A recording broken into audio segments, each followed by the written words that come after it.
My father started coming into my room when I was 5, and it didn't stop until I was 18. The trauma was so severe that I did what many children do in order to survive. I split. It's called dissociate. I split into a day child and a night child. I had no knowledge of the night child.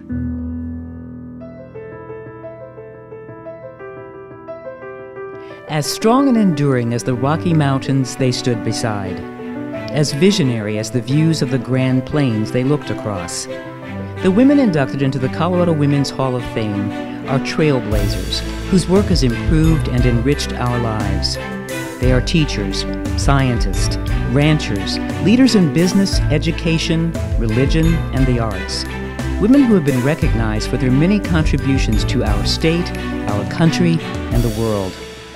I'm Renelda Muse, and these are the stories of great Colorado women.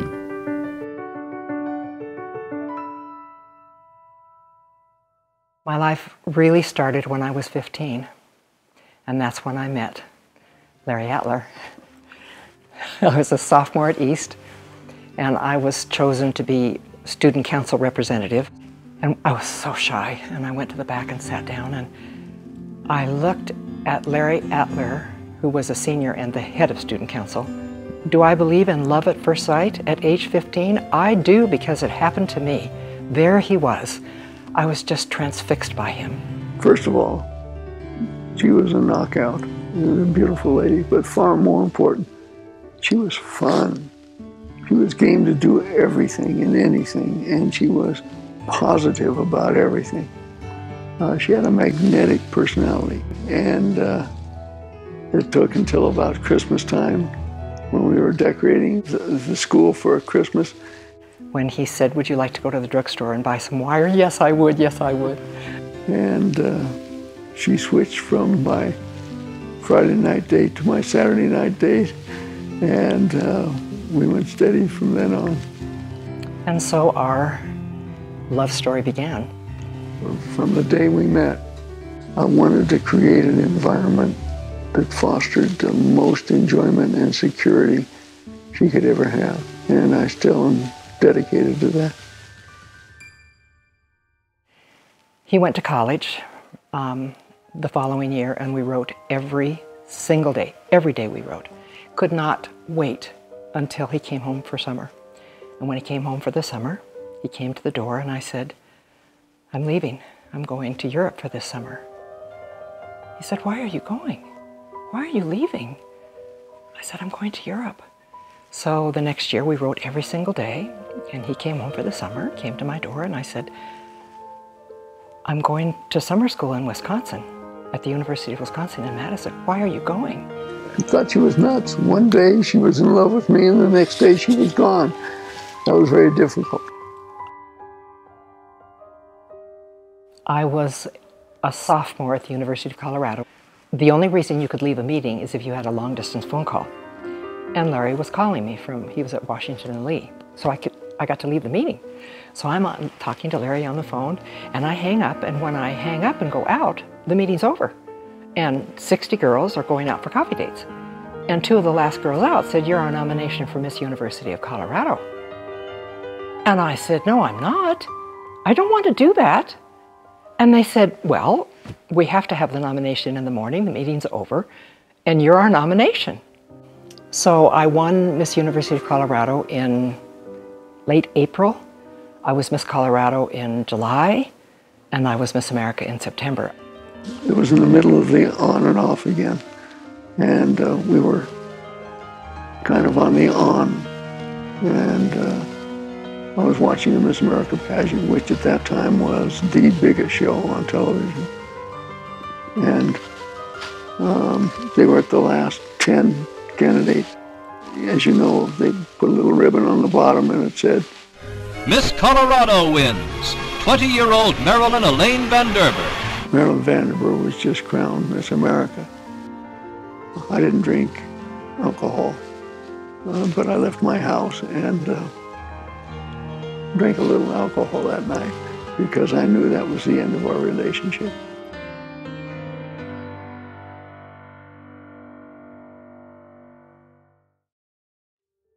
I went back to CU for 2 years and graduated.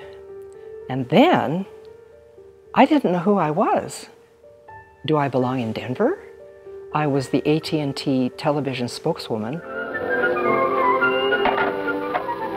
Well, since no telephone follows you around, extension phones are the answer to complete telephone convenience.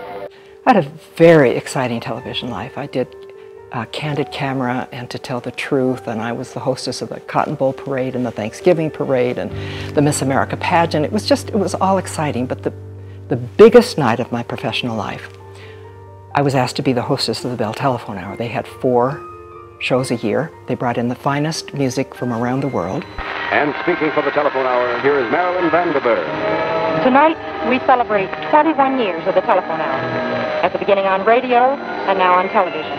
It was flawless. It was flawless, and I went back to my apartment, and I thought, is that all there is? Why do I feel empty?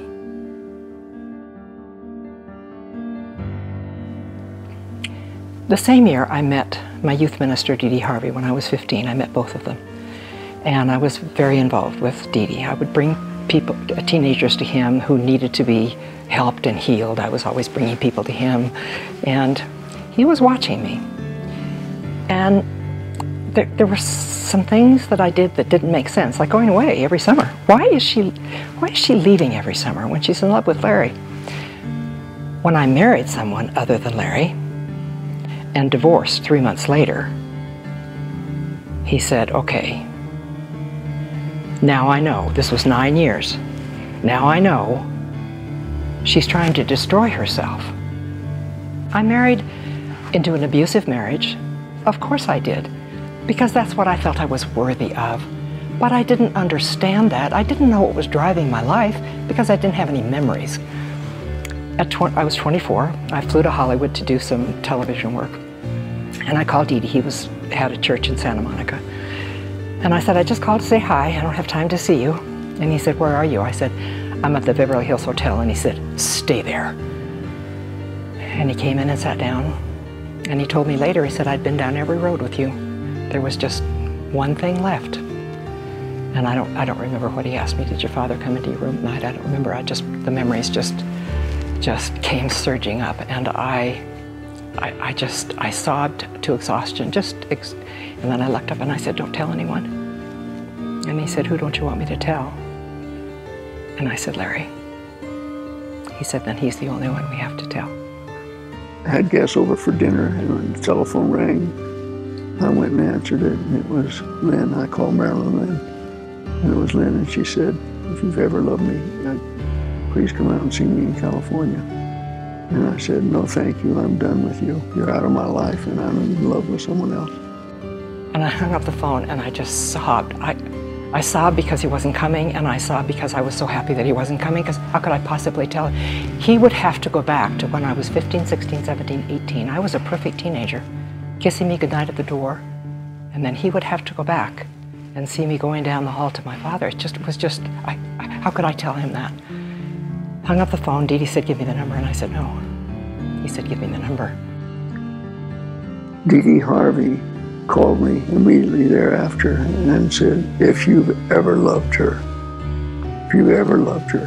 she needs you right now. It was so overwhelming, all of these memories coming up. I hung up the phone and I called my parents in and I said, what would you do? And both of them knew that I'd been hurt quite a bit. My dad said, don't be a damn fool, which was how I was feeling. And my mother said, follow your heart, my son. So the next morning, he came. He came into Dee Dee's office. I was just sobbing. I couldn't even look up. I couldn't look at him. And I thought Dee Dee would tell him. Instead, Dee Dee said, Marilyn has something to tell you. I said, I can't. Crying so hard. He said, well, wait until you can. Struggling to find words. Finally, when Larry understood what I was saying, he enfolded me in his arms and he just held me and he said, I understand everything now. All she said was my father came to my room and that's all I had to hear. I wanted to marry her right then and there. Dee Dee wanted to marry us that day. I was way too overwhelmed. It was 2 years. I didn't marry until I was 26 and he was 28. And she finally said, okay. And it was the happiest day of my life. I think my dad coming into her life when he did was probably saved her life. I'm not sure she'd be here today but for him. When I married Larry, one of his many gifts to me is that he wanted me to be whoever I wanted to be. And I wanted to be a motivational speaker. So she left a very lucrative and exciting career in New York to become a motivator. I wanted to be the best motivational speaker. And in my generation, you got married and you stayed home. Women did not travel. I was on the road all the time, constantly traveling. I came home from a successful speaking tour. I was 39. And I felt a strange, compelling urge to lie down. And I went into paralysis. I couldn't move. She would barely whisper. She'd have no energy whatsoever. Oh, he called the doctor. The doctor came. By the time the doctor got there, I was up walking around, so embarrassed. She would have these spells, and they'd last for 2 to 6 hours. And they were all the time. And it was difficult to understand what was going on. One of the doctors was my uncle by marriage, and he was just devastated he couldn't figure it out. He came back in and he said, you know, my darling, I wonder if this has anything to do with your turning 40. Perhaps Miss America could not age gracefully. Oh, his question was brilliant. It was all about age, but not my age. Jennifer was turning 5. And as she turned 5, all the memories and the feelings began coming up, and my conscious was trying to repress all of these feelings that I had, and it put me in physical paralysis. I had physical paralysis spells from the time Jennifer was 5 until she was 18. But I understood why. During those days, those many days when I was in paralysis for longer periods of time, I knew that I had to confront my father. And I called my father. I said, I need to speak to you. He said, come on over. I drove as quickly as I could to make sure that the doors and the screens were unlocked and opened.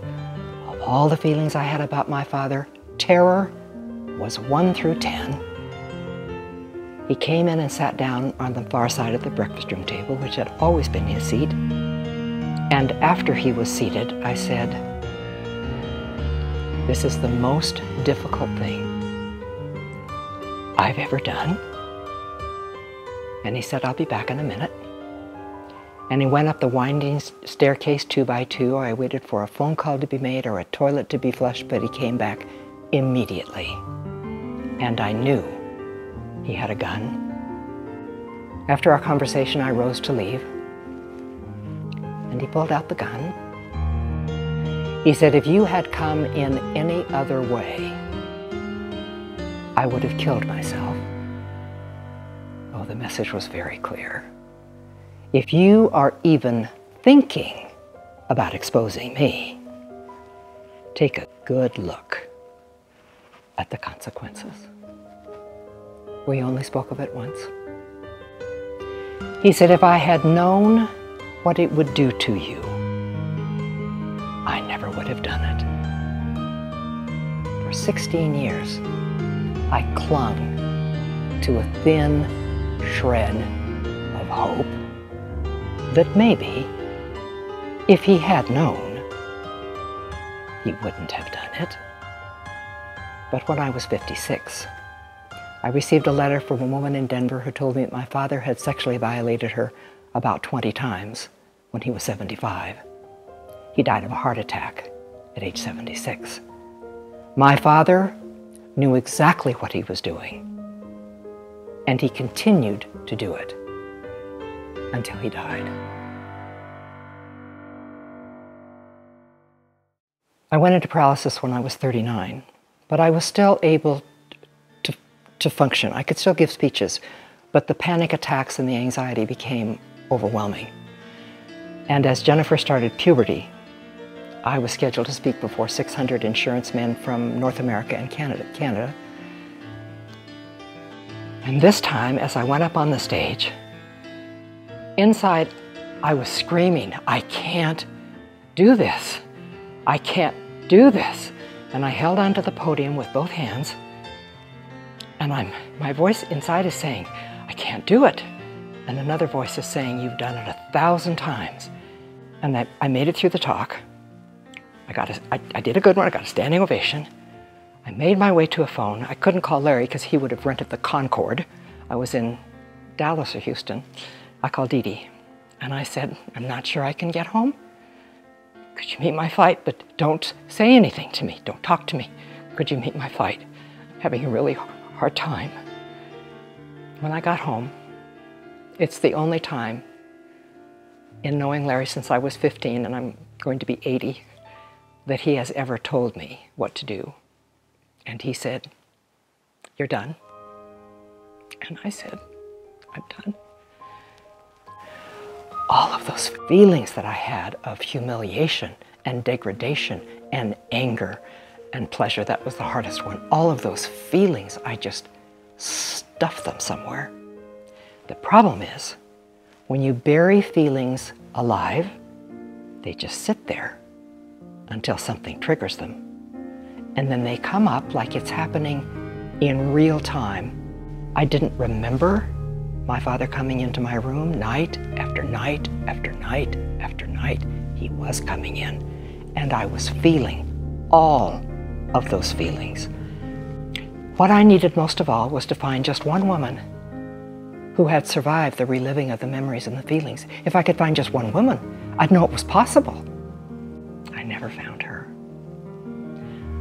But I now am that woman. I think one of the things that's most amazing to me about my mom is what an incredibly caring and nurturing and loving mother she was, having had absolutely no role modeling for that. And so with all the courage that I had, I went to the Kemp Center. That meant disclosing to two men who I really was. It's one of the hardest things I've ever done. I said, I want to set up an adult survivor program because my recovery was just too difficult. And they said, okay, come back with $250,000 and we'll set it up. So I did. It took them 2 years to set it up. I said, I will not be a part of this.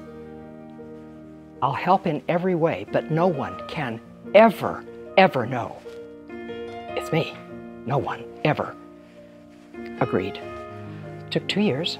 I was 53, and the man that they had hired out of Seattle, the psychiatrist, called and said, may I come over and talk to you? And I said, sure. He came over, sat down with Larry and me, and he said, I'm going to meet with 10 psychiatrists and 10 survivors and talk about the adult survivor program. I want you to be the speaker. Would you come just to talk to 10 psychiatrists and 10 survivors? Would you do that? Okay.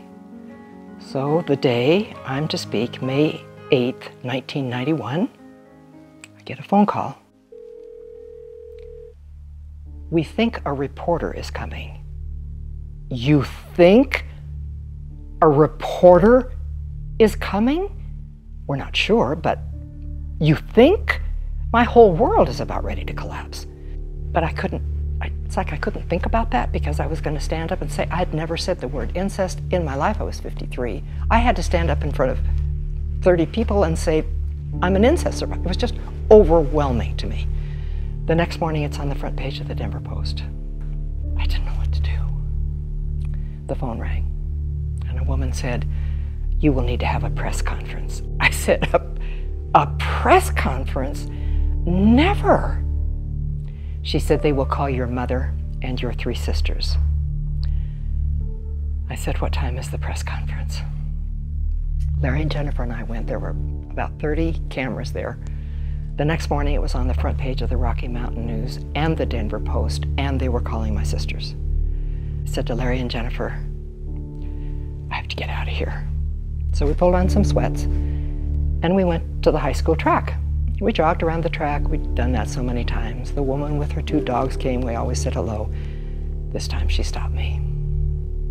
She said, "Marilyn, we're so proud of what you're doing. And I am so grateful your sister Gwen came forward this morning." And I said, "Really? Why?" And she said, "Because yesterday, on our most popular radio talk show, people were calling in and saying, 'Why should we believe her? Now that your sister has come forward, they will have to believe you.'" I was stunned. I looked at her and I said, if people are not going to believe 53-year-old me, then who is going to believe a child? It was a life-changing moment for me. I went home, I called the newspapers, I called the television stations, and I said, let's get to work. It was on the front page 6 times. It was on every morning, afternoon, evening news show for days. Survivors were coming out. The Camp Center called and said, "We cannot handle this. We've had 500 phone calls. We don't know what to do with these people. You need to figure this out." I called Dee Dee, who was in retirement, and I said, "Gird up your loins. You are no longer in retirement. We have 1,000 people. We have to." People would fly in and knock on my door. The mail came in mail bags. People were coming out everywhere because the papers were honoring me. They were honoring, really? They're honoring her? She's an incest survivor. They're honoring, people were just, I was astonished, and so were other survivors astonished. About 2 weeks after my story became public, Dee Dee called me and he said, "We have to hold a meeting. People have to see you." And I said, okay. And Larry, Jennifer, and I didn't want to be early. So about 6:59, we walked into the back of the church. I was expecting 200 people. There were 1,100 people wrapped in shame. Everybody had their heads down. Nobody wanted to be seen. Everybody wanted to be invisible. And I had said to Jennifer, they're going to need to meet you. They need to see that you can have a wonderful child. And I said to Larry, they are really going to need to see you. They need to know that a wonderful marriage is possible. A marriage can survive this. So Jennifer stood up. She was a sophomore at Duke. She stood up and spoke. And then Larry stood up and spoke. And then I ended my talk. Today, for the first time, I have no shame. I have no shame. And that became my talk. After every point, I would say, my name is Marilyn Van Derbur Atler. I'm an incest survivor, and I feel no shame. When my story went to the cover of People magazine, it didn't say Marilyn and rape. It said Miss America. Okay, now I know why I won. I never could figure out why I won. Now I know why I won. Because this is the mission I was given. Miss America overcomes not rape, not incest, shame. And I feel no shame. I feel no shame. I could hardly believe I was hearing those words because, of course, I knew incest survivors as patients. And in my experience, they felt shame. And I felt shame. But I wasn't metabolizing that about myself. It's about shame. And no one can know us unless they know this about us. This is the core of our being. If you are raped or sexually assaulted, this is in the core of your DNA. I began to realize that the shame that I had felt and had constricted my life, all my life, was not my shame. It was my mother's shame. My mother was the perpetrator of abuse in my story. When I was young, I was molested by family, and she helped me heal. I had never told anybody, so, you know, she said, she was asking me questions, what's your name? And, you know, really couldn't say anything. Finally, she said, just write to me. She said, just write to me. My address, just write to me.